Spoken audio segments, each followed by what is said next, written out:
সেবার ঘুরতে ঘুরতে আমি গিয়ে পড়েছিলাম মোহনপুর নামের একটা গ্রামে। সেই গ্রামে গিয়ে পড়ার পেছনে আরো একটা কারণ রয়েছে। সেই গ্রামের শ্মশানে নাকি এক সাধক বেশ কিছুদিন ধরে রয়েছে, এমন একটা খবর পেয়েছিলাম। সেই খবর পেয়েই সেখানে যাওয়ার জন্য মন কেমন চঞ্চল হয়ে উঠেছিল। তোমরা জানো, সাধু সন্ত পেলে আমি বেরিয়ে পড়ি। তাদের সাথে থেকে তাদের কাছে অনেক কিছু জানার প্রবল ইচ্ছে আমায় বারবার আকর্ষণ করে। তেমনই ইচ্ছে হওয়ায় আমি মোহনপুর গ্রামের শ্মশানে উদ্দেশ্যে বেরিয়ে পড়লাম। কিন্তু শ্মশানে গিয়ে দেখি সেই সাধক আর সেখানে নেই, সেখান থেকে চলে গেছে। তাই নিরুপায় হয়ে একরকম মনক্ষুণ্ণ হয়েই সেখান থেকে মোহনপুর গ্রামে গিয়ে ঢুকলাম। জল তেষ্টায় ক্লান্ত হয়েছিলাম বলে গ্রামের একটা বাড়িতে জল খাওয়ার জন্য গিয়ে উপস্থিত হলাম। তার ঘরের দরজার কাছে দাঁড়িয়ে বললাম, বাড়িতে কেউ আছো? একটু জল খাওয়াতে পারবে? আমি পথিক, জলের জন্য কষ্ট পাচ্ছি।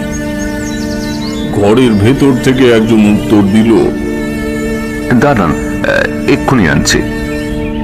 জল নিয়ে এসে সে আমার হাতে দিতে যাবে এমন সময় সে থমকে গেল। আমি তার মুখের দিকে ভালো করে তাকাতেই দেখলাম সে যে দৃষ্টিতে আমার দিকে তাকিয়ে আছে তাকে ভয় আর রাগ দুটোই বলা চলে। আমি তার অবাক মুখের দিকে তাকিয়ে তার হাত থেকে জলের গ্লাসটা নিতে যেতেই সে সেই গ্লাসটা মাটিতে ছুঁড়ে ফেলে দিল। এমন একটা ঘটনায় আমি অবাক হয়ে গেলাম। সে তখনই বলে উঠল, আমাদের এত বড় ক্ষতি করে দিয়ে যাওয়ার পরেও আপনার স্বাদ মেটেনি, আবার আবার এসেছেন আমাদের বাড়িতে?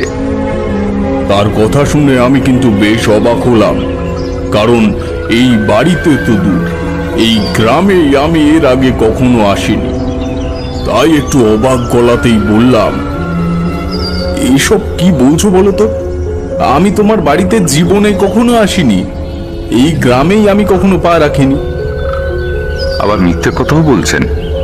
এই 7 দিনের মধ্যে আপনার গায়ের রং এতটা ফর্সা হয়ে গেল কি করে? আর মাথার চুল এত ছোট করলেন কিভাবে? কথাটা বলতে বলতে সে আমায় যে ভালো করে নিরীক্ষণ করছে সেটা বুঝতে পারছিলাম। আমার এবার একটু রাগ হলো। আমার মুখের সামনে থেকে সে জলের গ্লাস ফেলে দিয়েছে, তার উপর এমন সব অদ্ভুত কথা বলছে। তাই বললাম, পথিক জল কষ্টে তোমার কাছে জল চেয়েছে, তুমি তার মুখের সামনে থেকে জলের গ্লাস ফেলে দিলে?